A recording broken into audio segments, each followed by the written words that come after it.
பாரத் தர்ஷன் திட்டத்தின் கீழ் புதுச்சேரி வந்த பயிற்சி முடித்த IAS அதிகாரிகள் சட்டப்பேரவையில் முதலமைச்சர் ரங்கசாமியை சந்தித்து பேசினர்.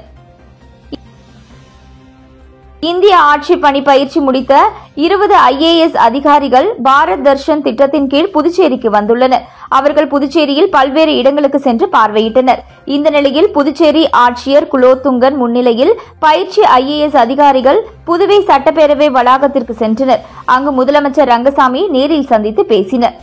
அப்பொழுது புதுவையின் பாரம்பரியம் மற்றும் மத்திய அரசு மூலம் செயல்படுத்தப்படும் முக்கிய திட்டங்கள் குறித்து முதல்வரிடம் கேட்டறிந்தனர். புதுவை அரசால் செயல்படுத்தப்பட்டு வரும் மக்கள் நல திட்டங்கள் குறித்து அவர்களுக்கு முதல்வர் விளக்கினார். அதன் பின்னர் அவர்கள் கடற்கரை சாலை, தலைமை செயலகம் உள்ளிட்ட இடங்களை நேரில் சென்று பார்வையிட்டனர். புதுச்சேரியில் கொலை வழக்கில் தலைமறைவாக இருந்த இளைஞருக்கு 5 ஆண்டுகள் சிறை தண்டனை விதித்து புதுச்சேரி நீதிமன்றம் தீர்ப்பளித்துள்ளது. புதுச்சேரி வில்லியனூர் பீமாராவ் நகரை சேர்ந்தவர் தமிழ் என்கிற இளவரசன். MBA பட்டதாரியான இவர் முன்விரோதம் காரணமாக கடந்த 2018ஆம் ஆண்டு இவரை ஒரு கும்பல் கணுவாய்பேட்டையில் கொலை செய்தது. இதுகுறித்து வில்லியனூர் போலீசார் விசாரணை நடத்தி 5 பேர் மீது வழக்கு பதிவு செய்தனர். இதில் INR உள்ளிட்ட 4 பேர் கைது செய்யப்பட்டனர்.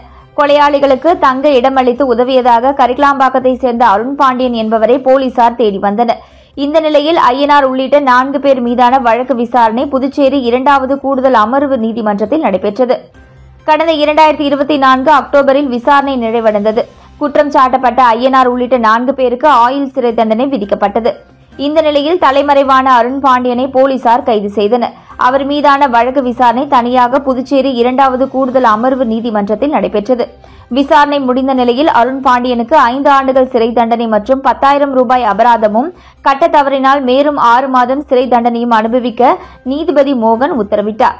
இந்த வழக்கில் அரசு தரப்பில் வழக்கறிஞர் சிவக்குமார் ஆஜரானார். புதுச்சேரி பல்கலைக்கழகத்தில் மாணவி மீதான அத்துமீறல் தொடர்பாக பொதுநல அமைப்பு சார்பாக உண்மை அறியும் குழு சட்டமன்ற உறுப்பினர் நேரு தலைமையில் விசாரணை நடத்தினர்.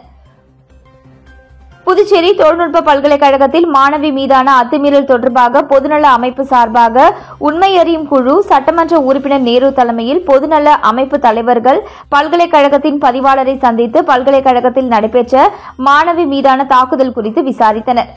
மேலும் பல்கலைக்கழகத்தில் உள்ள குறைபாடுகளை கேட்டறிந்து இனிவரும் காலங்களில் இதுபோன்ற விரும்பத்தகாத செயல்கள் நடைபெறாதவாறு சரி செய்ய நிர்வாகத்தை வலியுறுத்தப்பட்டது. இதில் திராவிடர் விடுதலை கழகம், லோகு ஐயப்பன், தமிழர் களம் அழகர் உட்பட பொதுநல அமைப்பினர் உடனிருந்தனர். புதுச்சேரி அருகே தனியார் நிறுவனம் ஒன்றில் 4 டன் எடையுள்ள மூலப்பொருட்கள் மாயமானது குறித்து 5 பேர் மீது போலீசார் வழக்கு பதிவு செய்து விசாரணை நடத்தி வருகின்றனர். புதுச்சேரி வில்லியனூர் அடுத்து வடமங்கலம் பகுதியில் தனியார் ஷாம்பு தொழிற்சாலை அமைந்துள்ளது. இங்கு ஏராளமானோர் பணிபுரிகின்றனர். உற்பத்திக்கான மூலப்பொருட்கள் மகாராஷ்டிரா மாநிலம் மும்பையிலிருந்து லாரிகள் மூலம் கொண்டு வரப்படுகின்றன. இந்த நிலையில் கடந்த 17ஆம் தேதி புனேவை சேர்ந்த சாந்தாராம் கொண்டல்கர் என்பவர் லாரியில் 29.850 டன் மூலப்பொருட்களை நிறுவனத்திற்கு கொண்டு வந்து இறக்கியதாக கூறப்படுகிறது.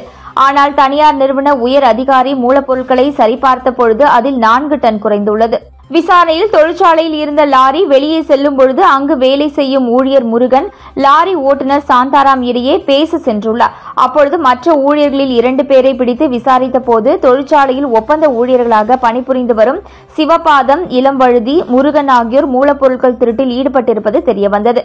இதையடுத்து நிறுவனம் சார்பில் வில்லியனூர் போலீசார் புகார் அளிக்கப்பட்டது. அதன் பேரில் போலீசார் 5 பேர் மீது வழக்கு பதிவு செய்து விசாரணை நடத்தி வருகின்றனர். புதுச்சேரியில் ஹூகான் முறையை பயன்படுத்தி கனவா மீன்களை பிடிக்க விதித்த தடையை நீக்க கோரி மாவட்ட ஆட்சியர் அலுவலகம் முன்பு தர்ணாவில் ஈடுபட்ட மீனவரை போலீசார் வலுக்கட்டாயமாக இழுத்து சென்ற சம்பவம் பெரும் பரபரப்பை ஏற்படுத்தியுள்ளது.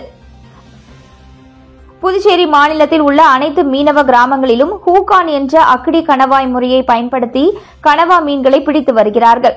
அந்த வகையில் புதுச்சேரி பெரிய காலாப்பட்டு பகுதியைச் சேர்ந்த மீனவரான முகேஷ், இவர் ஹூகான் என்ற அக்கடி கணவாய் முறையை பயன்படுத்தி கனவா மீன்களை பிடித்து வருகிறார். சுமார் 10 வருடங்களாக இந்த தொழில் செய்து வருகிறார்.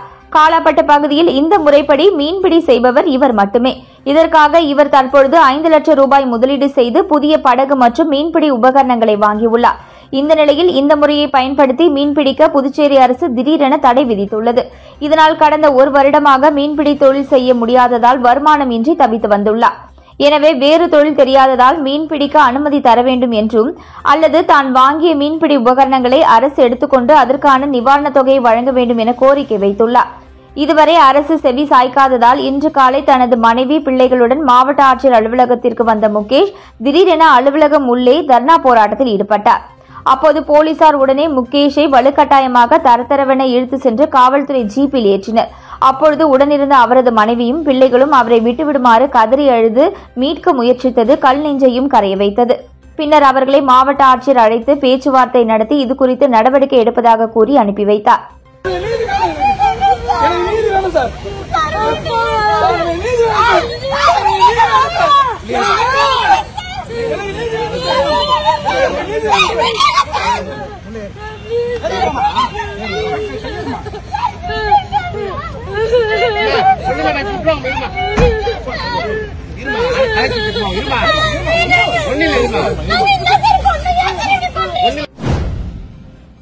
சென்டாக் மாணவர் சேர்க்கை இறுதி கட்டத்தை எட்டியுள்ள சூழ்நிலையில் இதுவரை 8855 சீட்டுகள் நிரப்பப்பட்டுள்ளன. புதுச்சேரியில் அரசு மற்றும் தனியார் மருத்துவக் கல்லூரிகளில் உள்ள முதலாம் ஆண்டு காலியிடங்கள் மையப்படுத்தப்பட்ட மாணவர் சேர்க்கை அமைப்பான சென்டாக் மூலம் ஆண்டுதோறும் நிரப்பப்பட்டு வருகின்றன. இந்த கல்வியாண்டு காலத்தோடு மாணவர் சேர்க்கை பணிகள் முன்கூட்டியே சென்டாக் துவங்கிய நிலையில் தற்பொழுது மாணவர் சேர்க்கை இறுதி கட்டத்தை எட்டியுள்ளது. முதுநிலை மருத்துவ படிப்புகளை தவிர்த்து மற்ற அனைத்து படிப்புகளுக்கும் மாணவர் சேர்க்கை காலத்தோடு முடிந்துவிட்டது. கலை அறிவியல் படிப்புகளை பொறுத்தவரை 4320 இடங்கள் நிரப்ப விண்ணப்பம் பெறப்பட்டன.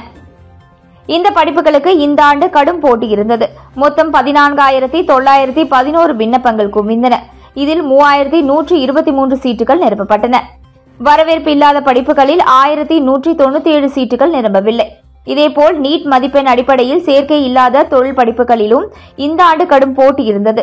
இந்த ஆண்டு 5917 சீட்டுகள் நிரப்ப முடிவு செய்யப்பட்டது. இந்த படிப்புகளுக்கு 14,911 விண்ணப்பங்கள் குவிந்திருந்த சூழ்நிலையில் 4,353 சீட்டுகள் நிரப்பப்பட்டுள்ளன. வரவேற்பு இல்லாத தொழில் படிப்புகளில் 1564 சீட்டுகள் நிரம்பவில்லை. பல்வேறு படிப்புகளில் உள்ள காலி இடங்கள் நிரப்பப்பட்டாலும் இறுதியாக 3003 சீட்டுகள் நிரம்பாமல் காலியாகவே இந்த ஆண்டு இருக்கும் என்பது குறிப்பிடத்தக்கது. இன்ஸ்டாகிராமில் பழகிய சிறுமியின் புகைப்படத்தை ஆபாசமாக சித்தரித்து வீடியோ காலில் நிர்வாணமாக வரச் சொல்லி மிரட்டிய மன்னார்குடி வாலிபரை புதுச்சேரி சைபர் கிரைம் போலீசார் போக்சோ பிரிவில் கைது செய்தனர். புதுச்சேரியை சேர்ந்த 17 வயது சிறுமிக்கு இன்ஸ்டாகிராம் மூலம் அடையாளம் தெரியாத வாலிபருடன் பழக்கம் ஏற்பட்டு நட்பாக பேசி பழகி வந்துள்ளார். சில நாட்களில் காதலிப்பதாக வாலிபர் தெரிவித்தார். அதை சிறுமி ஏற்கவில்லை. இதனால் கோபமடைந்த வாலிபர் ஆபாசமாக மார்பிங் செய்யப்பட்ட சிறுமியின் புகைப்படங்களை சமூக வலைதளத்தில் வெளியிடுவதாக மிரட்டினார். மேலும் நிர்வாணமாக வீடியோ காலில் பேச வேண்டும் என கூறினார். இதுகுறித்து சிறுமி பெற்றோரிடம் கூறினார். சிறுமியின் பெற்றோர் புதுச்சேரி சைபர் கிரைம் போலீசில் புகார் தெரிவித்தனர். இதனையடுத்து இன்ஸ்பெக்டர்கள் தியாகராஜன், கீர்த்தி தலைமையிலான போலீசார் மிரட்டல் விடுத்த வாலிபரிடம் பேச்சு கொடுத்தனர். அந்த வாலிபர் கடலூர் வந்து தன்னை சந்திக்க வேண்டும், இல்லையென்றால் மார்பிங் செய்த புகைப்படங்களை சமூக வலைதளங்களில் வெளியிட்டு விடுவேன் என மீண்டும் மிரட்டல் விடுத்தார். சிறுமி கடலூர் வருவதாக கூற வைத்து போலீசார் காத்திருந்தனர். கடலூர் வந்து இறங்கிய வாலிபரை சைபர் கிரைம் போலீசார் சுற்றி வளைத்து பிடித்தனர். விசாரணையில் திருவாரூர் மாவட்டம் மன்னார்குடி திருமாக்கோட்டை கடைத்தெருவை சேர்ந்த முஜிப் அலி என தெரியவந்தது. அவரது மொபைல் போனை வாங்கி சோதனை செய்தபோது போலீசார் அதிர்ச்சி அடைந்தனர். மொபைல் போனில் 20க்கும் மேற்பட்ட சிறுமிகள் மற்றும் திருமணமான பெண்களிடம் முஜிப் அலி வீடியோ காலில் நிர்வாணமாக தோன்றி பேசியதையும் சில பெண்களுடன் உல்லாசமாக இருந்ததையும் வீடியோ எடுத்து வைத்திருப்பது தெரியவந்தது. இது தவிர 3 மணி நேரம் ஓடக்கூடிய ஏராளமான ஆபாசமான வீடியோக்களும் இருந்தன. தொடர் விசாரணையில் டிப்ளமோ மெக்கானிக் முடித்த முஜிப் அலி கடந்த 2020ஆம் ஆண்டு முதல் இன்ஸ்டாகிராம் மூலம் ஏராளமான பெண்களிடம் நட்பாக பேசி காதலிப்பதாக கூறி தனது வலையில் விழ வைத்துள்ளார். பின்னர் வீடியோ காலில் நிர்வாணமாக வரவழைத்து அதை பதிவு செய்து அதே பெண்களுக்கு அனுப்பி மிரட்டி தனது ஆசைக்கு இணங்க வைப்பதும் தேவைப்படும் பொழுது பணம் பெற்று சொகுசாக வாழ்ந்து வந்தது தெரியவந்தது. அதையடுத்து முஜிப் அலியை கைது செய்து கோர்ட்டில் ஆஜர்படுத்தி காலாப்பட்டு சிறையில் அடைத்தனர். புதுச்சேரி அரசு பள்ளி கல்வி இயக்ககம் சார்பில் தொடங்கிய தென்னிந்திய அளவிலான அறிவியல் கண்காட்சியை துணைநிலை ஆளுநர் கைலாஷ்நாதன் மற்றும் முதலமைச்சர் ரங்கசாமி ஆகியோர் துவக்கி வைத்து பார்வையிட்டனர். புதுச்சேரி அரசு பள்ளி கல்வி இயக்ககமும் பெங்களூரு விஸ்வேஸ்வரய்யா தொழில் மற்றும் தொழில்நுட்ப அருங்காட்சியகமும் இணைந்து நடத்தும் 2025 ஆண்டிற்கான தென்னிந்திய அறிவியல் கண்காட்சியானது புதுச்சேரி உப்பளம் பழைய துறைமுக வளாகத்தில் இன்று தொடங்கியது. 25ஆம் தேதி வரை நடைபெற உள்ள இந்த தென்னிந்திய அறிவியல் கண்காட்சியை துணைநிலை ஆளுநர் கைலாஷ்நாதன், முதலமைச்சர் ரங்கசாமி, கல்வி அமைச்சர் நமச்சிவாயம் ஆகியோர் கலந்து கொண்டு கண்காட்சியை துவக்கி வைத்து மாணவ மாணவிகளின் பல்வேறு படைப்புகளை பார்வையிட்டனர். கல்வித்துறை ஆணையர் மற்றும் செயலர் திரு ஜவஹர், பள்ளிக்கல்வித்துறை இயக்குநர் பிரியதர்ஷினி, இணை இயக்குநர் சிவகாமி மற்றும் துறை அதிகாரிகள், ஆசிரியர்கள் கலந்து கொண்டனர். இக்கண்காட்சியில் புதுச்சேரி, தமிழ்நாடு, கர்நாடகா, கேரளா, ஆந்திரா மற்றும் தெலுங்கானா ஆகிய 6 மாநிலங்களைச் சேர்ந்த இடைநிலை மற்றும் உயர்நிலை பிரிவுகளில் மாநில அளவில் நடைபெற்ற அறிவியல் கண்காட்சியில் வெற்றி பெற்று தேர்ந்தெடுக்கப்பட்ட மாணவர் தனிப்பிரிவில் 80 படைப்புகளும், குழு பிரிவில் 52 படைப்புகளும், ஆசிரியர் பிரிவில் 58 படைப்புகளும் என மொத்தம் 190 அறிவியல் மாதிரிகள் மற்றும் கண்டுபிடிப்புகள் காட்சிப்படுத்தப்பட்டிருந்தன. காலையில் பல்வேறு பள்ளி மாணவர்கள் பார்வையிட அனுமதியும், மாலை 4 மணி முதல் மாலை 5 மணி வரை பொதுமக்கள் பார்வையிட அனுமதி வழங்கப்படுகிறது. புயல் மழை வெள்ளத்தால் வீடுகளை இழந்தவர்களுக்கு பேரிடர் மேலாண்மை துறை மூலம் கடந்த 3 ஆண்டுகளாக வழங்க வேண்டிய நிவாரணத்தை புதுச்சேரி அரசு வழங்காத நிலையில் இது தொடர்பாக நடவடிக்கை எடுக்க கோரி எதிர்க்கட்சித் தலைவர் சிவா தலைமையில் திமுக எம்எல்ஏக்கள் ஆளுநரிடம் மனு கொடுத்தனர். புதுச்சேரி சட்டமன்ற எதிர்க்கட்சித் தலைவர் சிவா தலைமையில் திமுக சட்டமன்ற உறுப்பினர்கள் அனிபால் கென்னடி, சம்பத் ஆகியோர் இன்று துணைநிலை ஆளுநர் கைலாஷ்நாதனை ராஜ்நிவாசில் சந்தித்து மனு அளித்தனர். அவர்கள் அளித்துள்ள மனுவில் தினக்கூலி ஊழியர்களாக பணியாற்றும் ஊர்காவல் படை வீரர்களுக்கு என்று எவ்வித பணி பலனோ, விடுமுறையோ, அரசு சலுகையோ கிடைப்பதில்லை. ஆகவே ஊர்காவல் படை வீரர்களுக்கு இருக்கும் ஒரே வாய்ப்பு கிராம உதவியாளர் பணி வாய்ப்பு மட்டுமே. அதுவும் தற்பொழுது பறிபோய் விடுமோ என்ற அச்சத்தில் அவர்கள் இருக்கிறார்கள். அவர்களின் அச்சத்தை போக்கும் விதத்தில் ஆளுநர் அந்த கோப்புக்கு அனுமதி தர வேண்டும். புதுச்சேரி அரசின் உள்ளாட்சித் துறையில் கடந்த 2011ஆம் ஆண்டு வேலைவாய்ப்பு அலுவலகம் மூலம் பணியமர்த்தப்பட்ட 196 தினக்கூலி ஊழியர்களை பணி நிரந்தரம் செய்ய வேண்டும் என குறிப்பிடப்பட்டுள்ளது. மேலும் புதுச்சேரி மாநிலத்தில் இயற்கை சீற்றத்தால் பாதிக்கப்பட்ட மக்களுக்கு அரசு நிவாரணம் அறிவித்து வழங்கி இருந்தாலும் கூட புயல் மழை வெள்ளத்தால் வீடுகளை இழந்தவர்களுக்கு பேரிடர் மேலாண்மை துறை மூலம் கடந்த 3 ஆண்டுகளாக வழங்க வேண்டிய நிவாரணத்தை புதுச்சேரி அரசு வழங்காமல் இருப்பது வேதனை அளிக்கிறது. இந்த ஆண்டும் உடைமைகளை இழந்து வாழ்வாதாரம் இல்லாமல் தவிக்கும் அந்த மக்களுக்கான நிவாரணத்தை உடனடியாக வழங்க துணைநிலை ஆளுநர் நடவடிக்கை எடுக்க வேண்டும் என குறிப்பிடப்பட்டுள்ளது. புதுச்சேரி தொழில்நுட்ப கல்லூரி மாணவி விவகாரத்தில் நியாயம் கேட்டு சட்டமன்றத்தை முற்றுகையிட்ட 100க்கும் மேற்பட்ட மகளிர் காங்கிரசாரை சாலை போக்குவரத்து போலீசார் கைது செய்தனர். புதுச்சேரி தொழில்நுட்ப பல்கலைக்கழக மாணவி விவகாரத்தில் நியாயம் கேட்டு மகளிர் காங்கிரஸ் சார்பில் கண்டன ஆர்ப்பாட்டம் சட்டப்பேரவை அருகே நடைபெற்றது. ஆர்ப்பாட்டத்தில் மாநில காங்கிரஸ் தலைவர் MP வைத்தியலிங்கம், முன்னாள் முதலமைச்சர் நாராயணசாமி, சட்டமன்ற கட்சித் தலைவர் வைத்தியநாதன் உள்ளிட்ட 100க்கும் மேற்பட்ட மகளிர் காங்கிரசார் கலந்து கொண்டு ஆட்சியாளர்களை கண்டித்து கோஷங்களை எழுப்பினர். அப்பொழுது ஆர்ப்பாட்டத்தில் ஈடுபட்ட மகளிர் காங்கிரஸ் திடீரென முதல்வரை சந்திக்க சட்டசபை நோக்கி ஊர்வலமாக வந்தனர். சட்டப்பேரவை அருகே வந்த அவர்களை போலீசார் தடுத்ததால் நுழைவு வாயிலில் முன்பு தரையில் அமர்ந்து போராட்டம் நடத்தினர். இன்னும் சிலர் கேட்டை தள்ளியும் அதன் மீது ஏறி குதித்தும் முயன்றனர். தகவல் அறிந்த பெரியகடை போலீசார் பெண் காவலர்களுடன் அங்கு குவிந்தனர். மகளிர் காங்கிரசார் அவர்களுடன் வாக்குவாதத்தில் ஈடுபட்டனர். தொடர்ந்து போலீசார் அவர்களை குண்டுகட்டாக அங்கிருந்து போலீஸ் வேனில் ஏற்றி அப்புறப்படுத்தினர். முக்கிய நிர்வாகிகள் 10 பேரை மட்டும் முதலமைச்சரை சந்திக்க போலீசார் அனுமதித்தனர். இதனால் சட்டசபை முன்புறம் அரை மணி நேரம் பரபரப்பு நிலவியது.